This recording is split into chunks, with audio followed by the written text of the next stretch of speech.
오늘도 어머니 기도에 오신 여러분들을 주님의 이름으로 환영하고 축복합니다. 오늘 봄비가 내리긴 했지만 이제 정말 완연한 봄이 왔습니다. 어디론가 훌쩍 떠나버리고 싶은 이 계절에도 불구하고 하나님의 은혜를 사모하심으로 어머니 기도의 자리에 나오신 여러분들을 주님의 이름으로 다시 한번 환영하고 축복합니다. 우리 옆에 분들에게 잘 오셨습니다. 환영의 박수, 격려의 박수 한번 보내주시기 바랍니다. 잘 오셨습니다. 제가 질문 하나 드리겠습니다. 여러분들은 배우자를 선택하실 때 어떤 것을 가장 우선순위에 두시고 결정을 하셨습니까? 한 결혼정보 업체의 흥미로운 조사 결과가 있었는데요. 2016년, 17년, 2018년 이상적인 배우자의 조건에서 남자, 여자 모두 공통적으로 가장 첫 번째로 꼽는 배우자의 조건이 있었는데요. 그게 뭔지 아십니까? 첫 번째입니다. 첫 번째, 남자 여자 공통적으로 그게 뭐냐 하면 바로 성격입니다. 보이시죠? 가장 첫 번째 보이시는 게 바로 성격입니다. 여러분 놀랍지 않으십니까?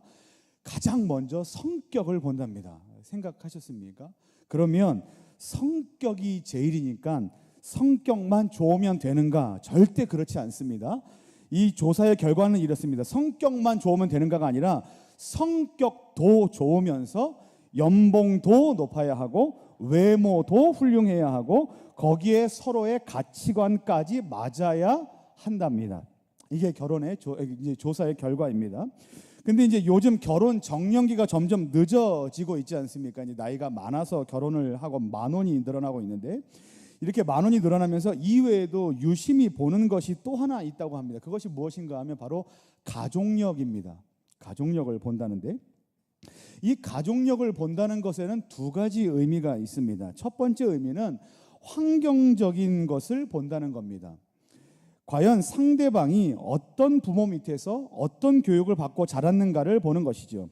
그래서 강연 전문가로 잘 알려진 김창옥 교수는 EBS의 한 강연에서 배우자를 고를 때 꼭 그 상대방의 부모를 만나봐야 한다고 이야기를 합니다. 그리고 만일 부모님 두 분이 모두 다 살아 계신다면 두 분이 함께 동석한 상태에서 만날 것을 권합니다. 왜 그런가 하면 두 분이 서로에게 어떤 말투를 주고받는지 그리고 서로를 어떤 눈빛으로 이렇게 바라보는지 그리고 어떻게 배려를 해주는지 의자를 빼주는지 서로 이렇게 배려해 주는지 이런 것들을 봐야만 한다는 겁니다.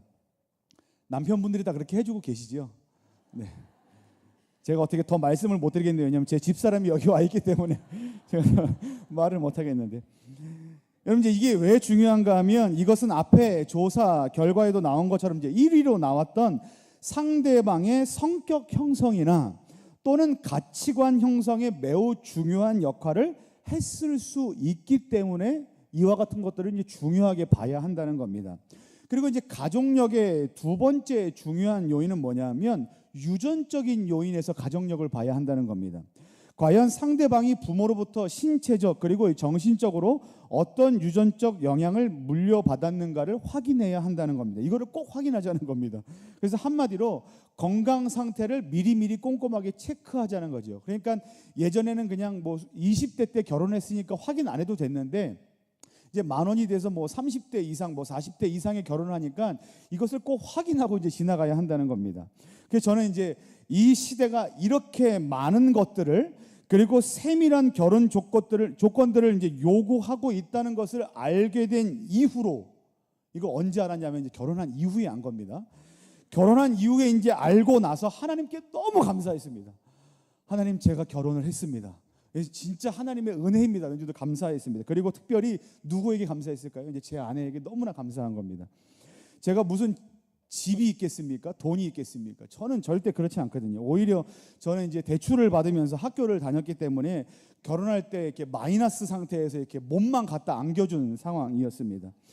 근데 그래도 물론 그런 당시에도 차는 있었습니다. 근데 어떤 차였냐면 고물 경차였습니다. 여름에는 에어컨이 나오지 않았고요. 그래서 여름에는 늘 창문을 열고 다녀야만 했습니다. 그래서 이제 비가 와서 갑자기 문이라도 닫아야 되는 상황이 되면은 이렇게 문을 돌려서 닫아야 되는 겁니다. 그래서 차를 세워놓고 창문을 막 급하게 닫아 올려야 되는 그런 차였습니다. 그리고 겨울에는 조금 더 심각했습니다. 이제 비가 막 내리잖아요. 그러면 그 다음 날 어떻게 됩니까? 반드시 춥습니다. 그러면 비가 내린 그 물기가 고스란히 차 안으로 스며들었기 때문에 차 열쇠 구멍에 물이 얼어버려서 차 열쇠를 돌릴 수가 없습니다. 차 운행을 할 수 없는 상황에 이르는 겁니다. 그래서 어떤 상황이 발생을 했냐면 주일날 아침에 제가 이렇게 일산에 살고 교회는 과천이었는데요. 아침에 주일 사역을 갈 수가 없었던 겁니다. 전도사 시절에. 뭐 이런 상황에 이제 비일비재했던 거죠. 게다가 이제 집안은 모계 쪽에 가족력도 있습니다. 그러니 뭐 이건 최악 중의 악이죠. 그러니까 제가 결혼할 수 있었던 건 이제 하나님의 은혜와 더불어 집사람의 은혜도 있었습니다. 그래서 제가 감사하지 않을 수 있었겠습니까? 그러면서 이제 제 두 딸을 떠올려 보는 겁니다. 이제 제가 두 딸이 있는데 사람들이 많은 것을 따지고 생각하는 이 시대에 과연 제 딸들이 좋은 남자를 만나서 결혼을 잘할 수 있을까 걱정이 되는 겁니다. 왜냐하면 얘네들은 치명적인 가족력을 물려받았기 때문에 그렇습니다. 그게 뭐냐 하면 바로 아빠인 저를 닮은 겁니다. 제가 이제 중계충성교회에 부임해 온 지 얼마 되지 않아서 제 집사람이 1층에 있는 소예배실에서 예배를 드리고 있는데 지나가는 분들이 이렇게 말씀하셨다는 겁니다. 어머, 얘 누구 딸인지 바로 알겠네. 얘 박민기 목사님 딸이죠. 이렇게 이제 지나가면서 한마디씩 하고 갔다는 거예요. 이게 얼마나 슬픈 얘기입니까? 치명적이지 않습니까? 그러니까 저는 이렇게 인사한 적도 없고 뭔가 이렇게 알려드린 적도 없는데 다 아신다는 거예요. 제 딸들이 무슨 잘못이 있습니까? 태어나 봤더니 제 얼굴을 이렇게 닮아 있는 거예요. 근데 제가 이제 이런 말씀을 왜 드리냐 하면 저는 제 딸들에게 마치 가족력과 같은 저의 좋지 못한 부분들을 잔뜩 물려준 것 같아서 마음이 너무나 아프기 때문에 그렇습니다. 이것이 지금 제가 가지고 있는 부모로서의 저의 약함입니다. 그런데 언제부턴가 희한하게도 이러한 부모로서의 저의 약함이 제 기도 제목이 되었고 그리고 오히려 이것이 제가 하나님 앞에 엎드려 기도할 수 있는 근거가 되었습니다. 제가 조금만 더 설명을 드리겠습니다. 여러분, 저는 이제 4년째 이 앞에서 이제 어머니 기도에서 찬양을 인도하고 있습니다. 너무나 귀하고 감사한 시간들입니다. 이렇게 귀한 시간과 귀한 공간 안에서 귀한 여러분들과 함께 찬양을 할 수 있다는 것이 제게 너무나 귀한 시간이고 큰 영광이고 그리고 너무나 감사한 기도 제목입니다. 근데 그러한 중에도 불구하고 제가 이해가 되지 않는 것 하나가 있습니다. 이거는 이해가 잘 되지 않습니다. 그것이 무엇인가 하면 엄마들이 매주 이 자리에 나와서 기도를 하는데 매주마다 오는 엄마들이 올 때마다 한결같이 이렇게 한다는 겁니다. 그게 뭔지 아십니까? 우는 겁니다. 매주 출석, 매주 기도, 매주 눈물. 그러니까 매주 출석, 이것까지 이해가 돼요. 그리고 매주 기도, 그럴 수 있어요. 그런데 매주 기도하는 엄마들이 왜 매주 울까? 여기서 이해가 되지 않는 거예요. 물론 자식을 사랑하니까 그렇지라고 생각하면 될 겁니다. 그럼 저같이 눈물을 흘리지 않는 사람은 자식을 사랑하지 않는 겁니까? 물론 아빠는 엄마를 따라갈 수 없다는 것 잘 압니다. 저는 제 아내를 볼 때마다 그런 생각을 많이 합니다. 이게 남자의 한계구나. 이게 아빠라는 존재가 엄마를 따라갈 수 없는 한계라는 것을 잘 압니다. 그렇다고 해서 저는 매주 기도, 매주 눈물, 이 비밀을 영원토록 알 수 없는 것인가? 여기에 답답함을 느꼈습니다. 이게 제가 어머니 기도의 찬양 인도를 할 때마다 이 자리에 함께 있을 때마다 갖고 있는 그 숙제와 같은 것이었습니다. 근데 감사하게도 이제 지난 겨울 방학 때 아빠인 제게도 영적인 부성애가 회복이 되면서 아빠도 자식을 위해서 기도할 때마다 눈물을 흘릴 수 있다라는 그 사실을 깨닫게 됐습니다. 감사한 일 아닙니까? 그 중에서도 제가 눈물을 흘릴 때마다 유독 아빠인 제 눈에 밟혔던 딸이 있는데 두 딸 중에 그 녀석이 누구냐면 첫째입니다. 그래도 감사한 것은 아빠를 엄청 많이 닮았던 이 첫째 녀석이 자라면서 이제 지 엄마를 계속해서 이렇게 점점 닮아갑니다. 감사한 일이죠. 그런데 유독 그 엄마를 점점 이렇게 외모를 닮아감에도 불구하고 몸의 성질, 이 몸의 기질이 영락없이 자라갈수록 아빠인 저를 닮았다는 것을 계속해서 확인시켜 줍니다. 마치 가족력처럼 저한테 확인시켜 주는 것을 볼 때마다 제가 계속 답답함을 느끼는 겁니다. 이 녀석은 밤에 잠을 자면서 팔다리가 계속 아프다고 심하게 이제 울어 제끼는 일이 있습니다. 이런 일이 있는 날 밤이면 저희 부부는 새벽이면 몇 번이고 이제 깨서 팔과 다리를 이제 30분 이상씩 이제 주물러 주게 됩니다. 그러면 이제 잠을 겨우 자게 되는데, 이런 말씀을 드리면 보통 이제 자녀들을 저보다 훨씬 더 많이 이제 오랫동안 키우신 분들은, 어머니들은 이렇게 말씀을 하십니다. 아이들이 다 크느라 그래요. 그 나이 때는 다 그래요 라고들 말씀하십니다. 물론 그 말이 맞습니다.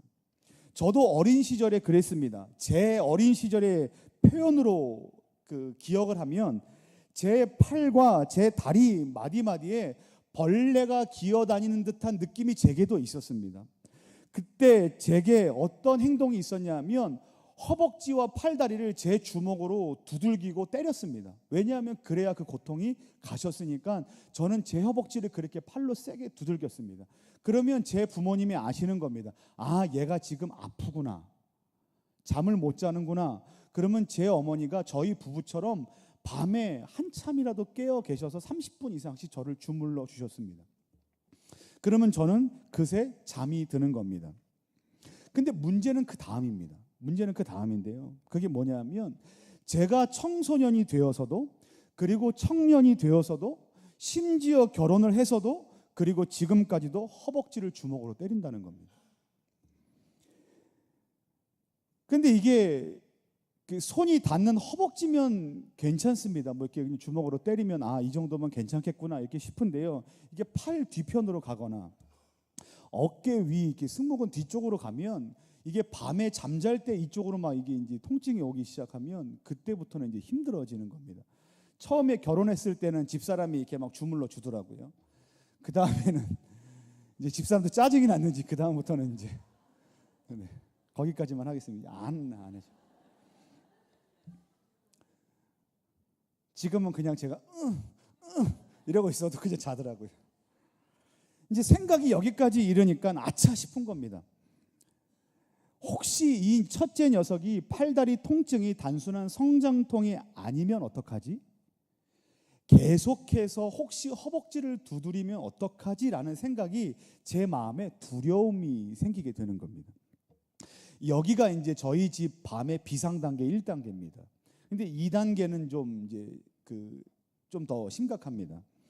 2단계로 가면 제가 좀 예민해집니다. 제가 예민해집니다. 그냥 주물러 주면 끝나는 게 아니라 이제 그때는 좀 예민해지는데 어떻게 되냐면, 통증 없이 가만히 잘 자던 이 녀석이 아, 오늘은 좀 잘 좀 자겠구나 이러던 녀석이 갑자기 끼야 막 비명을 지르고 막 소리를 막 지르면서 계속 울면서 발버둥을 치고 무서워서 벌벌 떠는 겁니다.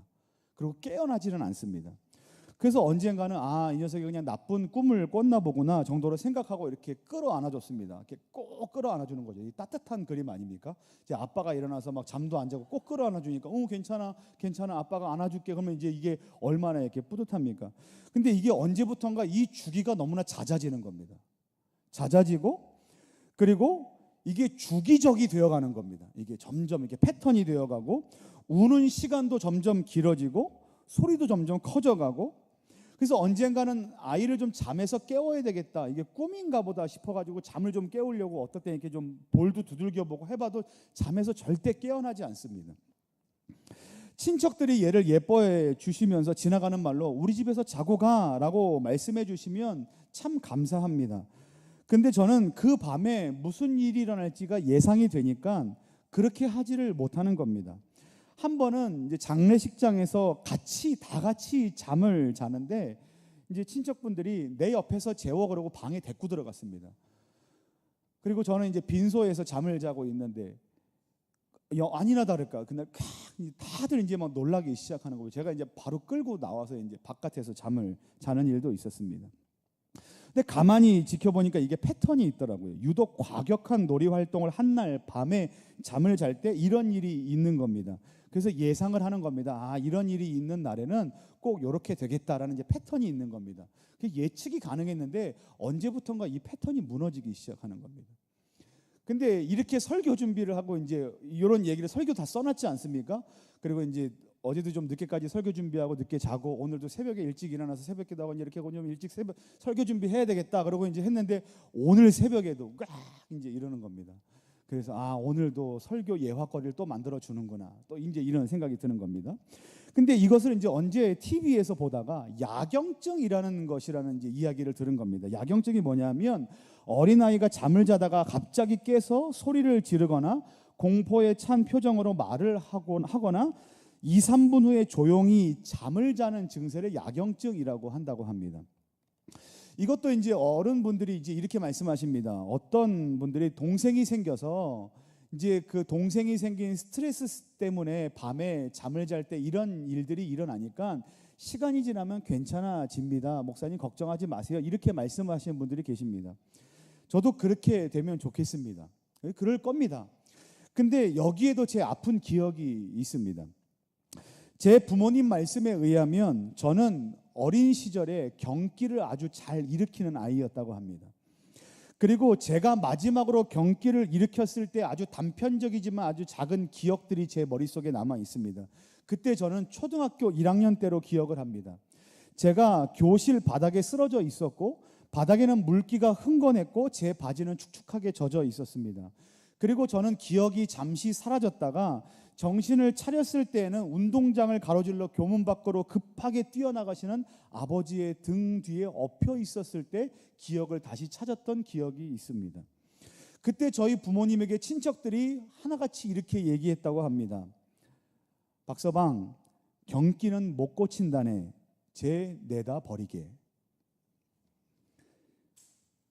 물론 제 딸은 경기가 아닙니다.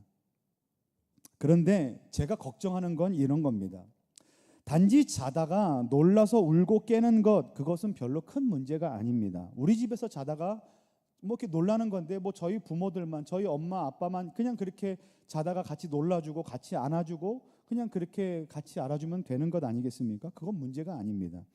근데 혹시 이와 같은 것이 패턴으로 자리 잡고 초등학교 학교 이후에 들어가서 혹시 학교에서 수련회를 가거나 그 다음에 초등부에 가서 캠프 수련회에 갔을 때 잠을 같이 자는 중에 이런 증상이 혹시나 일어나게 된다면 어떡하지라는 생각이 제 머릿속에 확 떠오르는 겁니다. 그리고 친구들에게 놀림을 받으면 어떡하지라는 생각이 제 마음에 확 두려움으로 자리 잡게 되니까 그때부터 무서워지기 시작하는 겁니다. 왜냐하면 제가 바닥에 쓰러져 봤지 않습니까? 그리고 제가 바닥에 오줌을 싸 봤지 않습니까? 그리고 그 기억이 제 머릿속에 남아 있지 않습니까? 또 하나의 그 아픔이 있습니다. 제 딸은 코피가 아주 많이 납니다. 이렇게 말씀드리면 그거 별것 아닙니다라고 말씀하실 수 있습니다. 그런데 코피도 나도 정말 많이 나고요. 정말 자주 납니다. 매일 코피가 나고요. 하루에 3번 이상씩 날 때도 있습니다. 양도 엄청나게 많이 납니다.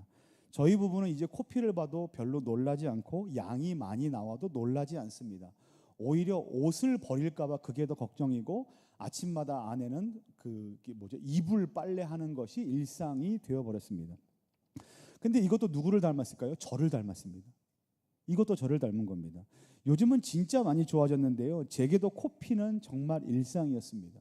어린 시절부터 코를 수도 없이 떼우러 다녔습니다. 이비인후과를 다녀서 큰 병원에서 코를 떼웠는데도 코가 터져서 계속해서 코피를 철철철 흘리는 사람이 바로 저였습니다. 아이의 상황이 이렇다 보니 제가 아이와 외출할 때에는 제 뒷주머니에는 꼭 뭐가 있냐면 둘둘 마른 두루마리 휴지가 한 뭉치가 제 뒷주머니에는 있습니다. 왜냐하면 비상 상황이 생길지 모르기 때문에 그렇습니다. 그런데 생각해 보니까 누가 그랬는가? 제 아버지가 그러셨더라고요. 제 아버지 뒷주머니에는 늘 두루마리 화장지가 둘둘 말아 있었습니다. 제 아버지 뒷주머니에 있던 두루마리 화장지를 저는 늘 이렇게 생각했습니다. 비상용 화장실용이다라고만 생각했습니다. 근데 결혼을 하고 저와 꼭 닮은 아이를 키우고 나니 그게 꼭 화장실용만이 아니었다라는 생각을 이제서야 돌아가신 이후에 하게 된 겁니다. 사실 이제 이 설교 원고를 수정하고 있는 아침 시간에도 제 딸은 옆에서 코피가 났다고 저한테 와서 코를 막아달라고 하고 저는 아무렇지도 않게 코를 막아주는 일을 했습니다. 그리고 코를 틀어막은 아이는 제 옆에 와서 그렇게 놀고 있었습니다. 상황이 이제 계속 이제 이런 패턴들이 제 몸을 닮은, 제 몸의 형질을 꼭 닮은 아이가 제 옆에서 계속 자라는 것을 제가 보다 보니 저와 닮지 않았으면 좋겠는 것들을 꼭 닮은, 저와 꼭 닮은 그 아이를 제가 보다 보니 제 마음속에 어떤 것들이 생기냐면 두려움들이 생기기 시작한 겁니다. 그리고 미안함이 생겼습니다. 그때 제 안에 발견한 것이 있습니다. 그게 무엇인지 아십니까? 내가 이 자녀를 위해서, 이 아이를 위해서, 제 큰 아이를 위해서 해줄 수 있는 게 아무것도 없다라는 겁니다. 제가 발견한 것은 뭐냐면 내가 이 아이를 위해서 할 수 있는 게 아무것도 없다라는 것을 발견하고 그때부터 제 마음이 너무나 힘들어지기 시작했습니다. 이것이 바로 제가 가지고 있는 연약함입니다. 그래서 그것을 그 겨울에 발견하고 온 마음과 온 몸으로 발견한 저는 그때 저희 첫째를 꼭 끌어안고 계속해서 울면서 기도할 수밖에 없었습니다. 하나님 아버지, 이 아비의 몸의 형질을 모두 물려받은 이 딸을 제발 고쳐주십시오. 주님, 제발 회복시켜 주십시오. 그리고 사람들이 말하는 것처럼 그 나이 때는 다 그래, 그 나이 때는 성장통으로 다 그래 라고 하는 것처럼 제발 지나가는 것으로 여겨지게 해 주십시오 라고 기도하는 것이 제 기도 제목입니다. 그런데 그때 그날 아침에 제가 큐티를 하다가, 그러던 새벽에 제가 큐티를 하다가 발견한 본문이 어디 말씀이냐면 누가복음 5장 말씀입니다. 오늘 말씀인데, 오늘 말씀에 보면 누가 나오냐 하면 회당장 야이로가 나옵니다. 야이로의 딸이 어떤 상황에 있냐면 죽을 상황에 놓이게 됩니다. 물론 제 딸은 죽을 상황은 아니지만 야이로의 딸이 죽을 상황에 놓이게 되자 그 야이로는 예수님의 발 아래에 엎드려 어린 딸을 살려달라고 간청하는 장면이 오늘 말씀에 기록되어 있습니다. 그런데 여러분, 야이로의 선택은 옳았습니다. 왜 옳았는지 아십니까? 예수님은 사람을 고치는 데 전문가셨습니다. 이제 야이로는 딸이 낫기만을 기다리면 됩니다. 그런데 그때 커다란 문제덩어리 하나가 그 틈을 비집고 들어옵니다. 그것이 무엇인지 아십니까? 바로 혈루증 걸린 여인입니다. 이 여인은 예수님 옷자락만 만져도 병이 나을 거라 믿었던 여인입니다. 이 여인의 이야기는 너무나 감동적이기 때문에 이 여인의 이야기만 뚝 떨어뜨려 놓고 설교해도 감동이 됩니다. 그래서 기도하자라고 할 때마다 이 혈루증 걸린 여인의 믿음에 대해서 이야기하고 설교하고 기도를 많이 합니다. 그런데 문제는 이 상황이 전혀 이해가 되지 않는 한 사람이 있다는 겁니다. 누굽니까? 누굴까요? 이 죽어가는 딸의 아버지입니다. 왜 그런지 아십니까? 이 죽어가는 딸의 그 고치러 가는 예수님의 발걸음을 지금 지연시키고 있는 여인이 누굽니까? 이 혈루증 걸린 여인이기 때문에 그렇습니다. 제가 그 전에 이 야이로의 심정이 잘 이해가 되지 않았습니다. 그냥 이 말씀을 보면 혈루증 걸린 여인의 이야기가 이렇게 확대돼서 들어왔습니다. 와! 그리고는 이렇게 기도했지요. 하나님, 제게 혈루증 걸린 여인과 같은 문제가 있습니다. 제게 그런 문제가 있습니다. 제가 오늘 예수님의 옷자락을 붙잡는 믿음으로 오늘 기도합니다. 주님, 저의 문제를 해결시켜 주십시오 라고 그렇게 기도했던 거예요. 그리고 이 말씀을 보고 그렇게 기도했던 겁니다. 그런데 가슴에 끌어안은 자식이 있으니까 누가 보이는지 아십니까? 야이로가 보이는 겁니다. 아버지가 보이는 거예요. 야이로가 처음에 예수님 앞에 엎드렸을 때 그는 간절한 마음을 가지고 예수님 앞에 엎드렸을 겁니다. 하지만 그때는 그래도 모든 것에 소망이 있었습니다. 왜 소망이 있는지 아십니까? 우선 자기가 아버지로서 해줄 수 있는 무엇인가가 있었습니다. 그 무엇인가가 무엇입니까? 누군가를 고칠 수 있는 능력자 예수님 앞에 자기가 찾아가서 엎드릴 수 있는 것 아닙니까? 누군가에게 찾아가서 빌어볼 수 있는 것, 그게 자기가 해줄 수 있는 그 무엇입니다. 야, 아빠가 가서 좀 빌어볼게, 아빠가 가서 뭐라도 좀 해볼게. 이게 야이로가 가질 수 있는, 아빠가 해줄 수 있는 그 무엇이었어요. 그리고 지금 딸이 어떻게 돼 있었습니까? 비록 아프지만 어떻게 됐어요? 살아 있었어요. 그리고 그렇게 빌었더니 예수님이 어떻게 했습니까? 가던 발걸음을 돌려서 지금 그 아파하고 있는 딸에게로 발걸음을 돌리셨습니다. 이제 뭐만 기다리면 됩니까? 딸이 낳기만을 기다리면 됩니다. 이제 희망이 있습니다.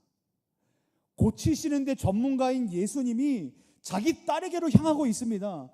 그래서 이제 낳기만을 기다리면 됩니다. 그런데 문제가 있습니다. 혈루증 걸린 여인이 그 틈을 비집고 들어왔다는 게 문제입니다. 이 여인이 그 틈을 비집고 들어온 이후로 모든 것이 다 어그러져 버렸습니다.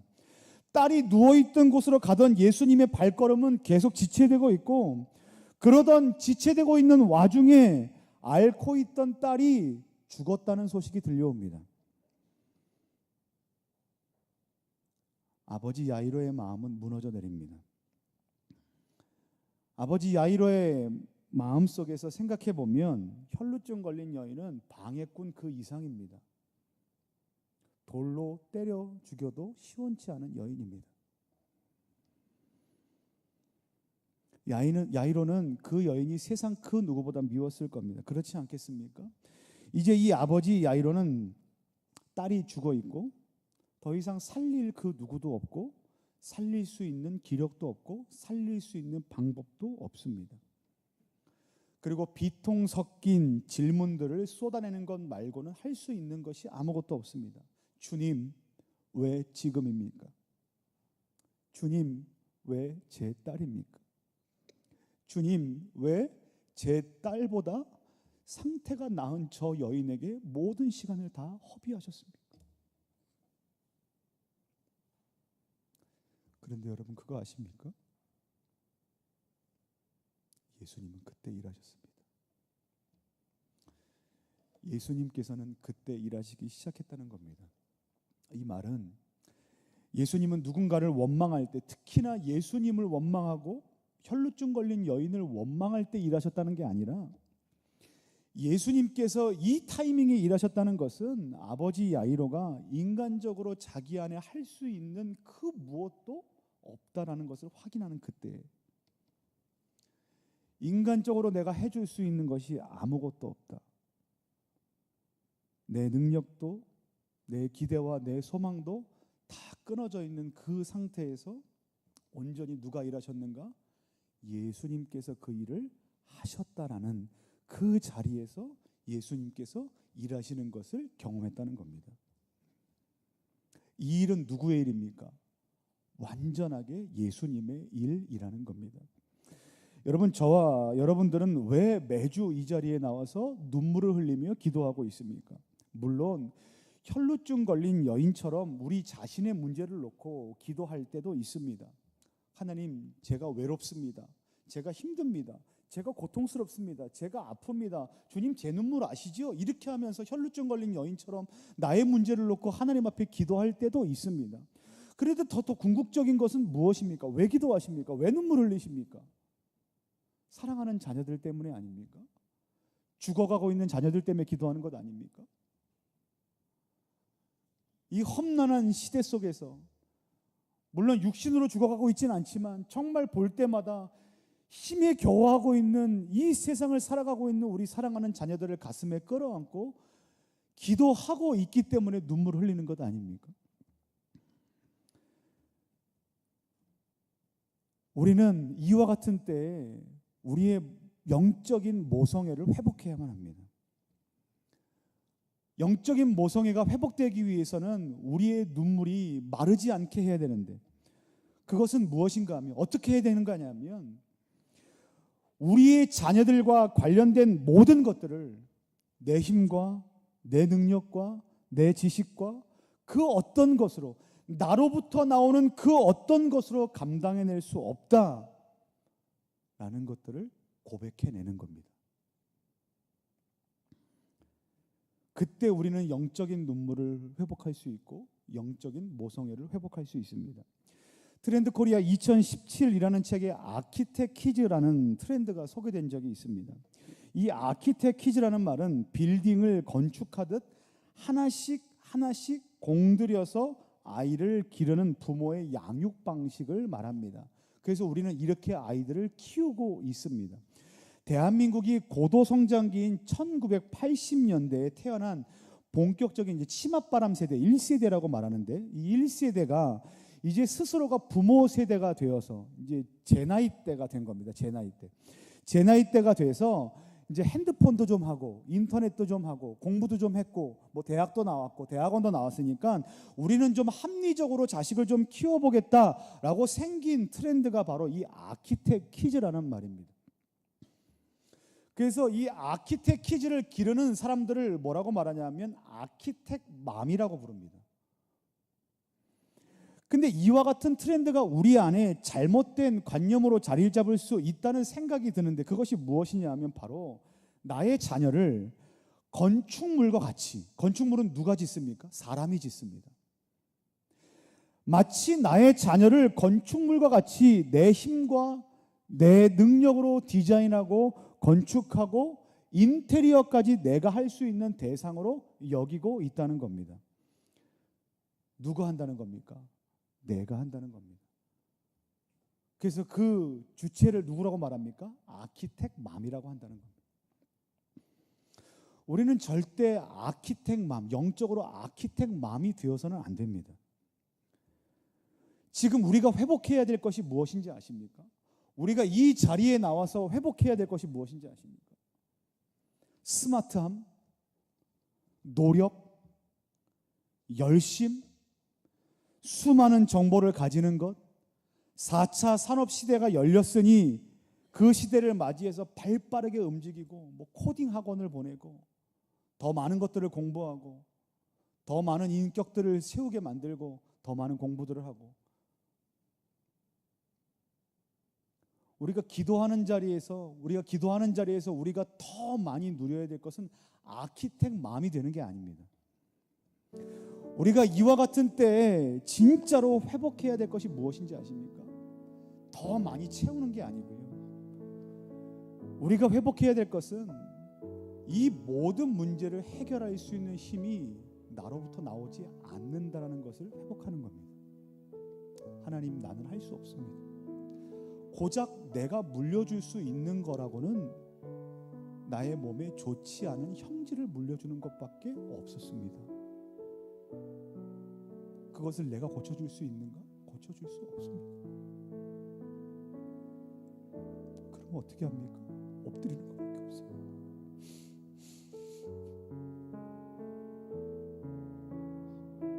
하나님 앞에 엎드리는 것 말고는 답이 없어요. 그래서 이렇게 고백하는 것밖에 없습니다. 주여, 우린 연약합니다. 우리는 오늘을 힘겨워합니다. 주여, 우린 또 넘어집니다. 오늘 하루 또 실수합니다. 그렇기 때문에 우리가 무엇을 구합니까? 또 주님의 은혜를 구하고 또 주님의 자비를 구하는 것 아니겠습니까? 사랑하는 우리 어머니 여러분, 우리 안에 더 많은 것들을 채우려고 애쓰지 마십시오. 하나님, 나는 가진 것 없습니다. 나는 할 수 있는 게 없습니다. 나는 대학도 나왔고요. 나는 인터넷도 잘하고요. 나는 강의도 많이 들었고요. 나는 많은 강사들도 만났고요. 나는 좋은 대학도 나왔고요. 나는 좋은 것도 많이 알고요. 많은 돈도 가지고 좋은 유전자도 갖고 있습니다. 그런데 야이로를 보십시오.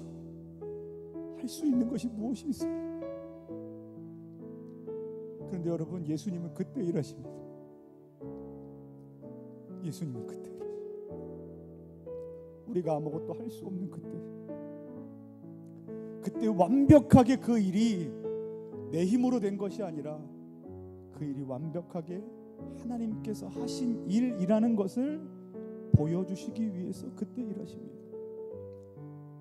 혈루증 걸린 여인이 12년 동안 혈루증을 앓았습니다. 그 여인이 12년 동안 혈루증을 고치기 위해서 했던 일이 무엇인지 아십니까? 자기가 가지고 있는 모든 돈과 가지고 있는 모든 것들을 다 투자해서 수많은 의사를 찾아다녔습니다. 근데 성경에 뭐라고 되어 있는지 아십니까? 병이 더 중하여졌더라. 그때 예수님의 옷자락을 잡은 겁니다. 그랬더니 그 병이 나았더라. 누가복음 4장에 뭐라고 되어 있는지 아십니까? 그 전장에 풍랑을 만났을 때 그 풍랑에 험난한 파도가 치고 있는데 예수님은 아무 일도 하지 않는 것 같아 보입니다. 제자들이 의아해 합니다. 우리는 죽겠는데 예수님께서 아무 일도 하지 않으십니다. 근데 주님은 언제 일하시는지 아십니까? 더 이상 피할 곳이 없습니다. 더 이상 인간에게 아무런 소망이 없는 그때 제자들에게 보란듯이 그 상황에 일을 하십니다. 사랑하는 어머니 여러분, 우리 안에 이미 영적인 모성애로 충만하신 어머니들에게 다시 한번 권면하기는 오늘 우리에게 새로운 영적인 모성애가 회복되기를 예수님의 이름으로 간절히 축원합니다. 우리 안에 눈물이 메마르지 않게 되기를 예수님의 이름으로 간절히 축원합니다. 하나님, 우리는 아무것도 할 수 없습니다. 우리는 연약합니다. 우리는 오늘도 실수합니다. 그러니 주님 우리를 도와주십시오. 은혜로 덮어주십시오. 이와 같이 연약함의 자리에서 하나님의 은혜를 고백하시고 하나님의 은혜를 덧입고 하나님의 은혜로 사랑하는 우리 자녀가 온전히 회복되는 것을 눈으로 목도하고 건강해지고 비전으로 찬란하게 빛나는 것을 맛보는 저 여러분들 되시기를 예수님의 이름으로 간절히 축원합니다. 우리 함께 좀 찬양하겠습니다.